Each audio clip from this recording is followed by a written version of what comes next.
Alright, আগের ভিডিওতে তো তোমরা দেখতেই পারলে যে ওখানে আমরা ইসল্যান্ডের ভেতরে কি কি করছিলাম, আর ওইসব ইয়ার্কি করতে করতে সন্ধ্যা হয়ে পড়েছে। এরপর সন্ধ্যাবেলা সবাই মিলে ফটো তোলার পর সবাই মিলে ঠিক করলাম কি না ভাই একটু ডিজে ক্যাফে যাবো, যেটা শ্যামনগরে। এরপর চায়ের গন্ধ মানে চায়ের নেশায় বেরিয়ে পড়লাম রং সাইড দিয়ে সবাই মিলে গাড়িতে টুকটুক টুকটুক ডুকডুক ডুকডুক করতে করতে। ওকে নাও ফাইনালি খুঁজতে খুঁজতে আমরা সবাই মিলে চলেই আসলাম ডিজে ক্যাফ অ্যান্ড কিচেনে। মানে লাইফে কষ্টের শেষ নেই। কাপলসদের জন্য একরকম পার্সোনাল সেটিং এরিয়া, আর সিঙ্গেলদের জন্য সিঁড়ি বেয়ে ওপরে ওঠো ভাই, এসি আছে।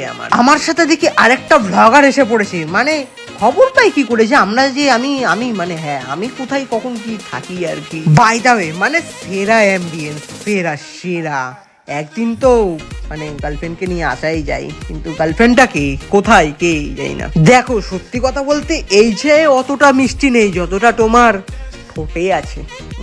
চলো টাটা।